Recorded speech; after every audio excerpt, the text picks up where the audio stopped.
Desde luego, el acto de prenderse fuego representa, tanto en relato como imagen, los patrones de comportamiento adaptativo para la redención de aquellos que fracasan en conquistarse a sí mismos. Es un sacrificio que busca reconciliar las propias limitaciones al destruir las debilidades con este fuego secreto para luego renacer, más fuerte y más sabio. El espíritu de la tradición tolteca parece venir hasta nosotros para advertirnos que, si fracasas en el esfuerzo por sojuzgar a tu propia oscuridad, adelante, préndete fuego, purifícate y luego vuelve a intentarlo, así hasta el día perfecto. Y es que todos, sin excepción, vivimos con nuestra propia sombra. Todos necesitamos embarcarnos en la aventura de viajar a las regiones más oscuras de nuestra alma y encontrarnos con ella. La mayoría no lo hace porque precisamente ahí nos esperan Satanás, Mara o el mismísimo Tezcatlipoca. Pero debemos hacerlo, debemos cumplir con nuestro destino, conocernos a nosotros mismos y saber quién somos en verdad. Incluso el místico y sabio Friedrich Nietzsche comprendió tanto el peligro como la oportunidad que supone el encuentro con la sombra cuando escribió: «Quien contra monstruos lucha, cuídese a su vez de convertirse en uno, porque cuando miras largo rato en el abismo, también el abismo mira dentro de ti». Ante esta realidad, el maestro Jordan Peterson agrega: «Pues adelante, porque si miras al abismo el tiempo suficiente, verás la luz, no solo la oscuridad». Y es que resulta innegable cómo todos estos relatos coinciden en lo mismo, que si profundizamos lo suficiente en el abismo del alma, veremos la luz, no solo la oscuridad que habita en nosotros. Encontraremos el fuego secreto que alumbra el misterio de lo sagrado, el despertar de la conciencia. Veremos a Cristo, encontraremos el nirvana y entonces, solo entonces, veremos al héroe que estamos destinados a ser, gracias al poder de la cultura, la tradición y las fuerzas de la historia. Por supuesto que este estado de catarsis o de iluminación es un estado mental que se manifiesta tanto en la gracia de Cristo como en el nirvana del Buda, y es la recompensa que el héroe recibe tras superar la manifestación más terrible de todas, su encuentro con su propia sombra. Los estoicos, por ejemplo, lo llamaron oikeiosis y Aristóteles la nombró eudaimonía. Al despertar su conciencia, el héroe comprende su lugar en el mundo. Se entiende a sí mismo como señor y arquitecto de su propio destino, y gracias a su experiencia enfrentando a su sombra, al dragón del caos, entiende que las consecuencias de sus actos, constructivas o destructivas, son su exclusiva responsabilidad. La integración de la sombra o iluminación es un fenómeno valorado y venerado por la comunidad que habita con el héroe, porque desde ese estado de conciencia surge la capacidad transformadora con la que el héroe expande el orden habitable de su sociedad, perpetuando así como patrón de conducta adaptativo el comportamiento heroico. Y esto permite que nuevas generaciones sepan también cómo derrotar a ese dragón, cómo enfrentarse y encarar a su propia sombra. De ahí la importancia de la ética heroica, que busca que cada individuo de cada nueva generación conecte con su cultura, con el legado de los héroes del pasado, para que de esa manera se puedan perpetuar los patrones de comportamiento adaptativo más valorados, más valiosos, o lo que es lo mismo, el comportamiento del héroe. Y hay que decir que el héroe no es aquel que anda diciéndole a otros cómo vivir sus vidas. Por lo tanto, el héroe no busca el poder para gobernar las voluntades ajenas. Y del mismo modo, tampoco puede ser un héroe aquel que jamás ha encontrado con el dragón, aquel que no ha tenido el valor para descender a las tinieblas y ofrecer el pago que ahí se exige. Porque solo es héroe aquel que desciende a las profundidades de las tinieblas para encontrarse con el dragón y darle muerte. Pero a ver, ¿por qué? ¿Qué nexo causal vincula la integración de la sombra, es decir, matar al dragón, con este estado de iluminación tan culturalmente venerado? Para responder, hay que entender que la sombra abarca los aspectos más abominables de la personalidad, y todos cargamos con nuestra respectiva sombra. Pero también la sombra representa este orden primigenio, el estado salvaje.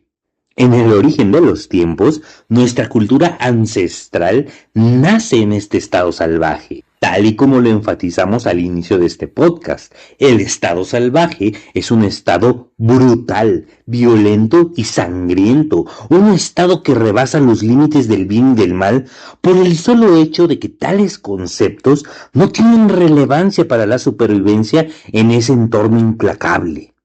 La sombra entonces tiene un origen evolutivo.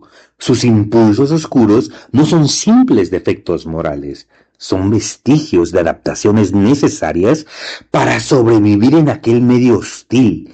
Por eso la sombra amenaza tanto el orden civilizado. Sus cualidades, violencia, brutalidad y crueldad, fueron una ventaja en aquel mundo salvaje, pero son destructivas en la convivencia moderna. Y es por esta razón que la sombra no puede simplemente eliminarse, porque es parte de nuestra identidad como especie. Cuando dejamos de ignorarla y aceptamos su presencia, es posible integrar en la conciencia todo lo que la sombra es en realidad, un potencial transformador y un poder creativo. Mismo poder, por supuesto, a través del cual el ser humano ha conseguido conquistar el mundo, transformándolo de acuerdo a sus propios intereses. Y este proceso de transformación, desde luego, es mucho más complejo y sofisticado de lo que pudiera parecer a simple vista. Por eso es tan importante el poder de la narrativa, porque ya sea que hablemos de relatos sagrados como la mitología, o de la literatura o de la filosofía, lo que todas estas narrativas buscan transmitirnos es el conjunto de patrones de comportamiento adaptativo de los héroes, de las personas que ya antes han explorado lo desconocido, que nos pueden enseñar cómo hacerlo, y en particular, el testimonio de aquellos que ya antes han transformado el caos en orden. Pensemos en el relato de Jesús. Es verdad que Jesús derrota su propia oscuridad al vencer las 3 tentaciones con las que su sombra se manifiesta para tentarlo. Y nótese que el propósito de estas 3 tentaciones es perpetuar la inconsciencia, evitar el despertar del Cristo. Esta misma tentación se manifiesta después en el relato cuando Jesucristo está en la cruz. Momento en el que el mismo relato manifiesta la sombra a través de las voces de las personas que están presenciando la crucifixión, cuando le dicen: a otro salvo y a ti mismo no se puede salvar. Si eres hijo de Dios, desciende de la cruz. Y esto, contrario a lo que pudiera parecer, no se trata de sembrar una duda sobre su propia divinidad, sino más bien de evitar que Jesucristo realice el pago para alcanzar la individuación, para alcanzar la glorificación. Y es que Jesucristo, como héroe, sabe que tiene que descender a las profundidades del infierno para poder renacer, glorioso y perfecto. La sombra, por supuesto, no quiere que Jesucristo realice ese pago, porque así es el camino del héroe. El héroe que se enfrenta a la gran serpiente, el héroe que mata al dragón, después es capaz de usar los restos del monstruo para reconfigurar el mundo, para restablecer o establecer un nuevo orden habitable. Y es precisamente lo que Jesucristo termina haciendo. Con su resurrección, en el relato mitológico, Jesús vence a la muerte y por lo tanto ofrece vida a todo aquel que en él cree. Desde luego, quizás hay que hacer la precisión de que esto es un relato sagrado. Y el significado de esta vida eterna la podemos encontrar en las mismas enseñanzas del Cristo cuando dice: ¿de qué sirve que un hombre venza al mundo si pierde su alma? De esta manera, la totalidad de enseñanzas morales contenidas en el relato sagrado constituyen el conjunto de patrones de comportamiento adaptativo mediante los cuales el Cristo nos enseña a cómo enfrentar nuestra propia sombra. Y así, a través de la mímica, cada uno de nosotros puede encontrar el poder para transformar la materia caótica en un nuevo orden habitable, tanto a nivel individual como a nivel cultural. Y de esta manera, el hombre que no teme más a su sombra porque ha sido capaz de domesticarla, alcanza, en palabras de Jung, la individuación, descubrirse a sí mismo y por lo tanto alcanzar la autorrealización. Así las cosas, la experiencia de la iluminación o individuación acompaña al héroe, esta vez poseyéndolo, pero no como lo haría la sombra, precipitándolo en una espiral de autodestrucción, sino bajo el control de otro espíritu. Puedes llamarlo grandeza o confianza o simplemente coraje, pero el punto es que en el héroe ya no hay espacio para el temor ni para la duda, ni siquiera ante la hostilidad del mundo que lo rodea, porque del mismo modo en que lo descubrió el Buda, el héroe entiende que esta hostilidad del mundo es solo una ilusión y que todo lo que pudiera amenazarlo viene desde adentro, desde su misma sombra.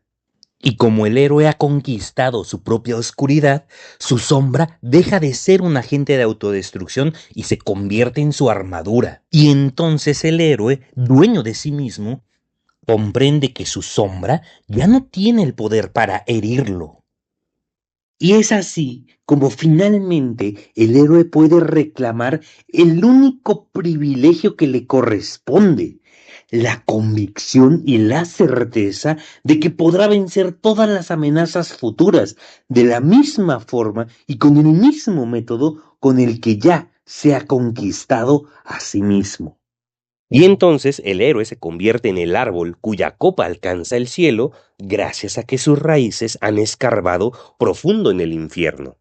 Es entonces el éxito heroico, el refinamiento de la voluntad y la fortaleza del carácter para gobernarse lo interior y sólo así conquistar lo exterior, ya sea matando al dragón o reviviendo al reino. Y este es también el propósito de la ética heroica, hacer de cada individuo el héroe de su propia vida, reviviendo los lazos que lo unen con su cultura, el legado de los héroes del pasado, para que puedan aprender de ellos cómo explorar lo desconocido, matar al dragón y transformar el caos en un orden habitable. Empezando, por supuesto, por la domesticación de su propia sombra, hasta alcanzar su propia autorrealización. O, como ya se dijo, el éxito heroico. Por último, es pertinente señalar que la transformación del caos en orden siempre conlleva el peligro de la destrucción completa del orden existente.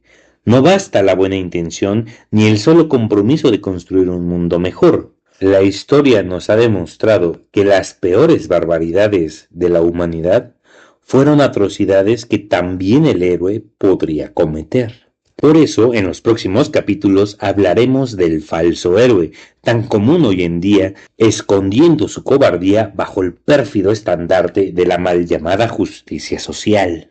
Pero todo a su tiempo, por supuesto. Hasta ahorita hemos hablado de la cultura en general y en los próximos capítulos hablaremos también de nuestra cultura en particular, de sus héroes, del gigante que duerme en espera de ser despertado. Porque dime, ¿acaso sabes tú cuál es el nombre de nuestra cultura?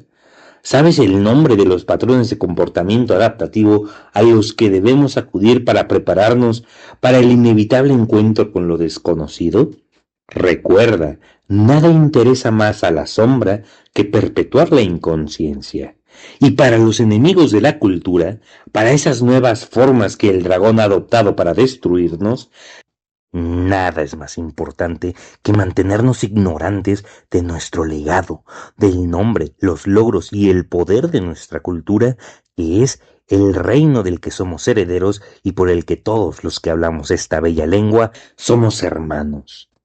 Muchas gracias por su apoyo, gente. Me despido de vosotros. Dejen sus impresiones en la caja de comentarios, suscríbanse para más novedades sobre nuestra cultura y reciban un fortísimo abrazo. Y gracias por todo.